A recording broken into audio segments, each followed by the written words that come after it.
ఒక అడవిలో ఒక నక్క ఉండేది. దగ్గరలో ఉన్న ఒక చెరువు వద్ద ఒక కొంగ కూడా ఉండేది. వారిద్దరికీ మంచి స్నేహం కుదిరింది. ఒకరోజు నక్క కొంగను తన ఇంటికి భోజనానికి రమ్మని పిలిచింది. కొంగ దానికి అలాగే మిత్రమా అంటూ సమాధానమిచ్చింది. మరుసటి రోజు కొంగ నక్క ఇంటికి చేరుకుంది. జిత్తుల మారి నక్క కంచం తీసుకుని వచ్చి కొంగ ముందు ఉంచింది. గుమగుమలాడి ఆ పాయసం వాసన చూసేసరికి కొంగకు నోరు ఊరింది. కొంగ తన పొడవైన ముక్కుతో పాయసాన్ని తినటానికి ప్రయత్నించింది. కాని ముక్కు పొడవుగా ఉండటం వల్ల ఏమీ చిక్కటం లేదు. అది చూసి నక్క నవ్వుకుంది. అయ్యో మిత్రమా, నీకు తినటం చేత కావటం లేదా? చూడు, ఇలా తినాలి. అంటూ గబగబా తినేసింది. అది విన్న కొంగకు ఎంతో కోపం వచ్చింది.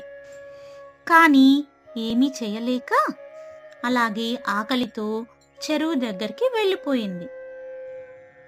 మరునాడు కొంగ వచ్చి నక్కని విందుకు ఆహ్వానించింది. నక్క అలాగే వస్తాను మిత్రమా. అని అనింది. మరునాడు నక్క కొంగ ఇంటికి విందుకు వచ్చింది. కొంగ నక్కను కూర్చోపెట్టి చేపల పులుసు ఉన్న కూజాను తన ముందు ఉంచింది. ఆ వాసన నక్కకు భలే నచ్చింది. చేపల పులుసుని తినడానికి ఎంతో ప్రయత్నం చేస్తోంది. కాని తినటానికి వీలు కాలేదు.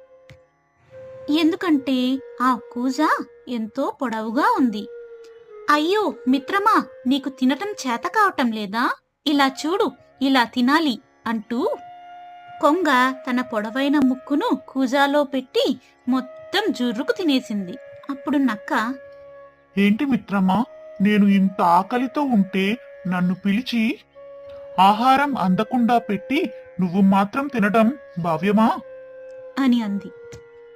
దానికి కొంగ మిత్రమా నీవు నేర్పిన విద్య అని జవాబిస్తుంది. అప్పుడు నక్క నోరు మెదపకుండా ఇంటి దారి పట్టింది.